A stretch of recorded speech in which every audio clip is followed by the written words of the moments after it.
नमस्कार दोस्तों, बात फाइंडर पर आप सभी का स्वागत है। दोस्तों, हाल ही में स्टेट होम मिनिस्टर्स कॉन्फ्रेंस जो कि इंटरनल सिक्योरिटी पर हो रही थी फरीदाबाद हरियाणा में, वहाँ पर इस कॉन्फ्रेंस को एड्रेस करते हुए प्रधानमंत्री मोदी ने एक सजेशन दिया है सभी राज्यों को to implement one nation one uniform for police. किस आधार पर ये सजेशन दिया गया, क्या उनकी मंशा है, इन सभी चीज़ों के बारे में बात करेंगे। पर यहाँ मैं आपको बता दूं कि प्रधानमंत्री मोदी ने सजेस्ट किया है one nation one uniform for cops. He says he is not trying to impose, वो थोप नहीं रहे हैं राज्यों को, सिर्फ सजेशन दे रहे हैं, जिसके लिए उन्होंने अपने कुछ कारण भी डिस्कस किए हैं, जिसके बारे में अभी हम बात करते हैं। चलिए, so according to the news, the prime minister Narendra Modi on Friday mooted the idea of one nation one police uniform.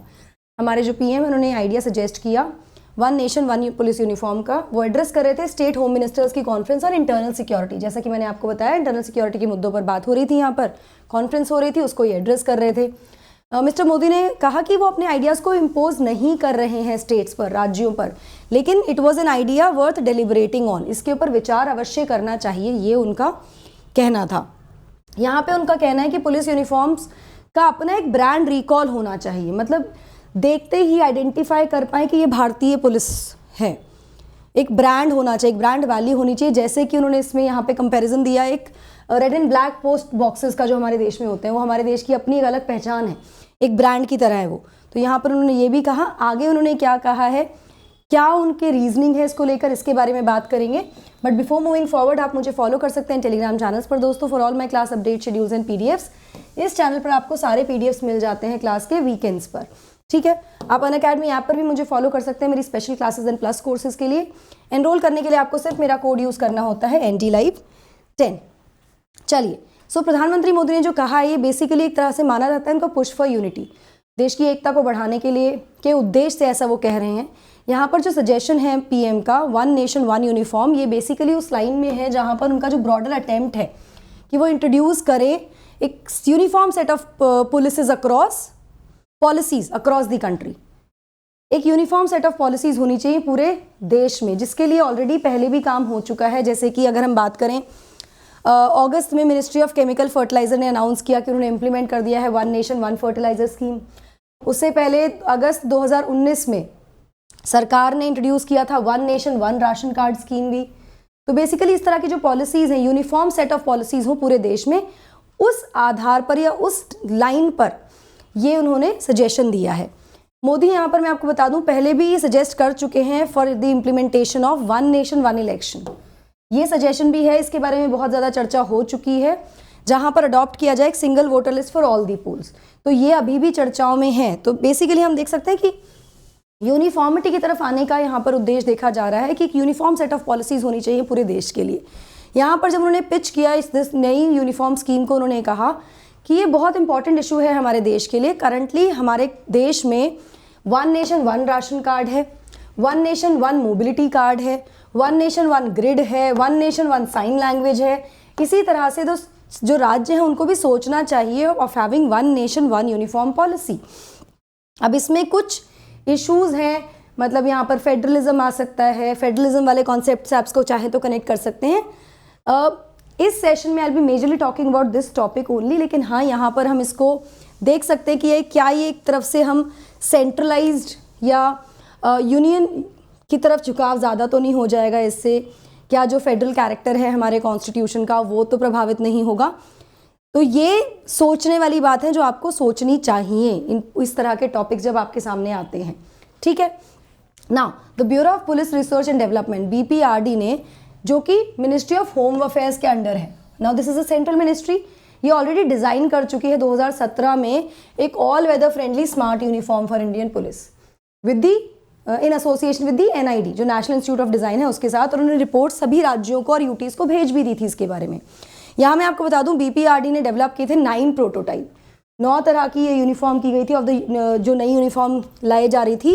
इसमें फीचर्स थे जैसे शर्ट, ट्राउज़र, बेल्ट, कैप, इंसाइनिया जो होते हैं उनके, shoes, jacket, this change apart from designing new rain wear and head gear for the law enforcers.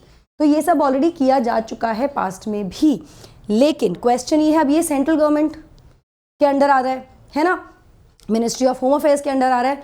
वहीं पर अगर हम देखें तो जो लॉ एंड ऑर्डर का है जो सब्जेक्ट है, ये स्टेट लिस्ट का सब्जेक्ट है।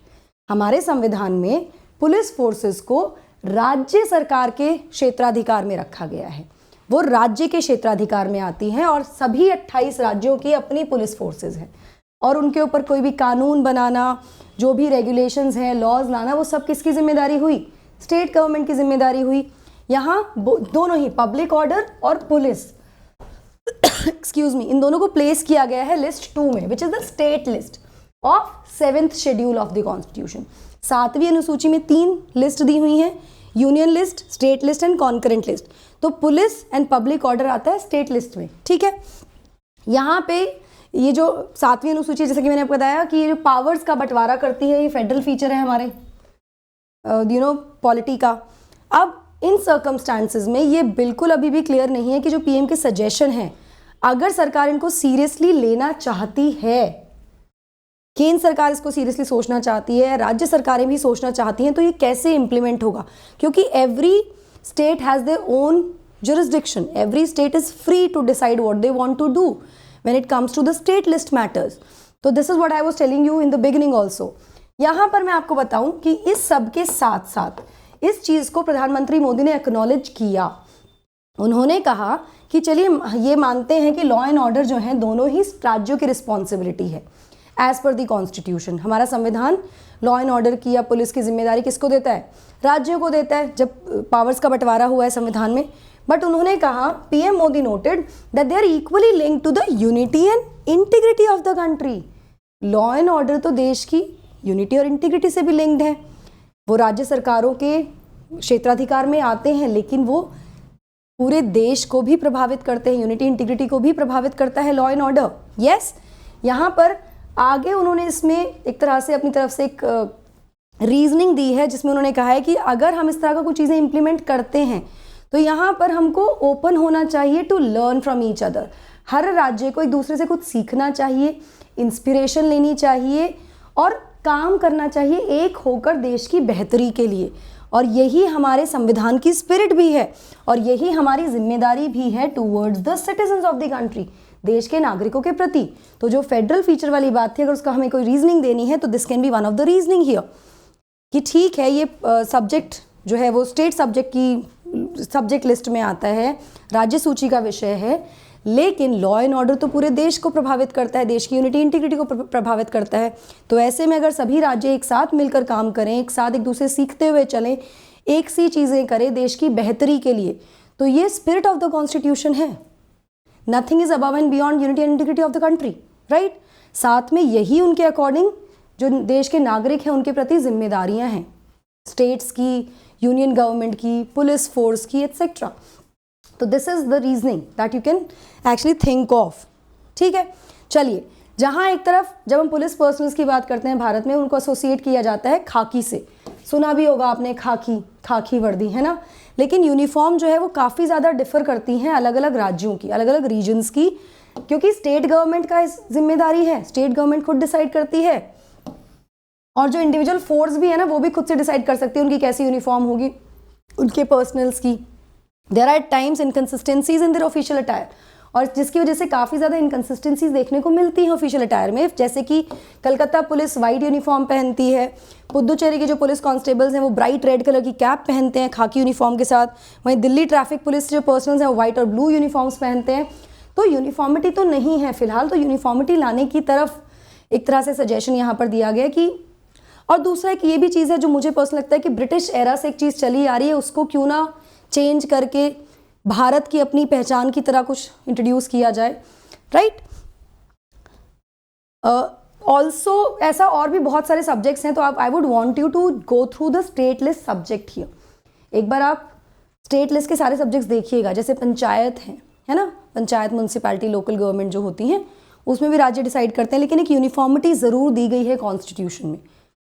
उनका अधिकार है after 73rd 74th amendment act, उनको एक तरह से संवैधानिक दर्जा देके एक यूनिफॉर्मिटी ला दी गई थी। Though the states can decide what they have to do with the local government, कैसे उसमें काम किया जाएगा, लेकिन फिर भी एक यूनिफॉर्मिटी वहाँ पर भी स्टैब्लिश की गई है बाय द कॉन्स्टिट्यूशन, क्योंकि उसको संवैधानिक दर्जा दिया गया है ना। तो उस तरह से भी आप इन चीज़ों को कनेक्ट कर सकते हो। चलिए, अब क्या चेंजेस की बात पहले भी हुई है या चेंजेस हुए हैं क्या? तो कई सालों से पुलिस डिपार्टमेंट जो है अलग अलग राज्यों के, उन्होंने काफ़ी ज़्यादा अटेम्प्ट्स किए हैं जब रिफॉर्म की बात आई यूनिफॉर्म की, उनके जो पुलिस पर्सनल्स हैं उनकी। जैसे फरवरी 2018 में कलर वेरिएशन को प्रिवेंट करने के लिए पुलिस पर्सनल्स की महाराष्ट्र पुलिस ने डिसाइड किया था कि वो प्रोवाइड करेगी dope dyed khaki fabric for staff, मतलब फैब्रिक डिपार्टमेंट ही प्रोवाइड करेगा ताकि पैरिटी रहे, सेम रहे, ठीक है। Members of the force buying khaki cloth on their own lead to inconsistencies, colour में वेरिएशन आ जाता है, शेड डिफरेंट हो जाता है, ऐसा पुलिस का आर्ग्यूमेंट था जिसकी वजह से ये डिसाइड किया गया। इसी तरह अक्टूबर 2018 में कर्नाटका पुलिस ने अनाउंस किया कि जो विमेन पर्सनल्स हैं वो अब खाकी साड़ी नहीं पहनेंगे, उनको भी ट्राउजर एंड शर्ट पहननी होगी वाइल देवर ऑन ड्यूटी। इसके रीज़न जो दिए गए वो दिए गए कि भाई it would make easier for the police women also to do their job, और उनकी जो इफेक्टिवनेस है, एफिशिएंसी है, वो इंक्रीज होगी वाइल डीलिंग द क्राइम। इसी तरह से फरवरी में इस साल महाराष्ट्र के जो डीजीपी हैं उन्होंने इशू किया था एक सर्कुलर कि डिसकंटिन्यू किया जाए the practice of wearing tunic uniform. This is a tunic uniform if you can see it, ठीक है, for the rank of police sub inspectors to deputy superintendents. Tunic uniform क्या होती है? ब्रिटिश एरा का एक overcoat है जो traditional uniform के ऊपर पहना जाता है। तो जिसको लेकर ये आर्ग्यूमेंट था, ये कहा गया था बाय द पुलिस पर्सनल्स, उनकी ये था उनकी एप्रीहेंशन कि भाई इसको डिसकंटिन्यू करना चाहिए, क्योंकि पर्सनल्स ने कंप्लेन किया कि काफ़ी अनकंफर्टेबल हो जाता है when it is the weather is hot and muggy, और इसका जो यूज़ भी है वो रिस्ट्रिक्टेड है केवल सेरेमोनियल परेड्स तक 2 या 3 टाइम साल में। तो ये बेकार में एक अननेसेसरी एक्सपेंस की तरह आ जाता है, जिसके बाद ये डिसीजन लिया गया। तो ऐसे डिसीजंस भी लिए जा चुके हैं। अभी जो सजेशन आया है इसमें यूनिफॉर्मिटी की तरफ इशारा किया है प्रधानमंत्री मोदी ने कि क्यों ना यूनिफॉर्मिटी से चीज़ों को बदला जाए और भारत की पुलिस की तरह पुलिस नज़र आए, राज्यों की पुलिस से बाहर निकलकर, उस इमेज से बाहर निकलकर एक ब्रांड क्रिएट हो शायद। This is what I am taking in. So Unacademy subscription लेंगे दोस्तों, आपको सिर्फ मेरा कोड यूज़ करना है NDLive10 to get flat 10% discount on your subscription plus iconic combo. किसी भी सब्सक्रिप्शन के लिए आप ये कोड यूज़ कर सकते हैं to avail the best discount along with my guidance in your preparation. मैं आपको पर्सनली मेंटोर करूंगी अगर आप मेरा कोड यूज़ करते हैं NDLive10 in your preparation. Batches 27 तारीख से शुरू हो चुके हैं हमारे। इसी के साथ CSAT के लिए जो हमने ऑफ़र रखा था वो एक्सटेंड कर दिया है हमने 31 अक्टूबर तक। अभी जाइए, अवेल कीजिए इस ऑफ़र को, जिसमें आपको बहुत ज़्यादा बेहतर तरीके से टॉप एजुकेटर्स के द्वारा CSAT तैयार कराया जाएगा, बदलते हुए सिलेबस को ध्यान में रखते हुए। साथ में 20 प्रैक्टिस टेस्ट भी आपको कराए जाएंगे। तो CSAT should not block your selection for UPSC। Code अगर आप यूज़ करना चाहें तो कोड आपको यूज़ करना है NDLive10। इसी के साथ compete, ये लाइव है अभी। This is a battle where you can know where you stand. आपकी तैयारी कैसे चल रही है आप ये देख सकते हैं यहाँ पर। Unacademy civil services championship is back, 13 नवंबर को ये होने वाली है। डिस्क्रिप्शन बॉक्स में सारी डिटेल्स गिवन है, आपको सिर्फ मेरा कोड यूज़ करना है to enroll to this championship also. यहाँ पे ना केवल आप स्कॉलरशिप जीत सकते हो बल्कि आप IAS ऑफिसर से मिल भी सकते हो। इसी के साथ लोन फैसिलिटी भी अवेलेबल है विद 0% EMI, जिसका मतलब ये हुआ कि आपको कोई भी इंटरेस्ट नहीं पे करना होता on the loan when you take it from Unacademy. Now mains test series की अगर मैं बात करूँ दोस्तों तो 79 में से 57 questions of UPSC CSE GS means they were from our test series directly or indirectly. So you can see the importance of the test series. अभी जाइए एनरोल कीजिए, the code is NDLive10, you know it. Last Mile which is the free interview guidance program for 2022. यहाँ पर आपको high quality videos मिलेंगे अपने interview session के, current affair की क्लास होंगी और स्टेट स्पेसिफिक क्लासेस भी कंडक्ट कराई जाएंगी। तो ये भी बहुत ही इंपॉर्टेंट प्रोग्राम है, फ्री है, अभी एनरोल कर लीजिए। साथ में आप एक्सप्लोर कर सकते हैं डाउट ब्राउज फीचर को अनअकैडमी के, जहाँ पर आप मेंस के क्वेश्चन 2021 के जाकर अपने फिंगर टिप्स पर कर सकते हैं। आपको सैम्पल आंसर्स और सब कुछ मिल जाएगा वहाँ पे, just with 3 simple steps. So that will be all from my side. I hope you like the session. Don't forget to like, share and subscribe to the channel and also hit the bell icon so that you get notifications.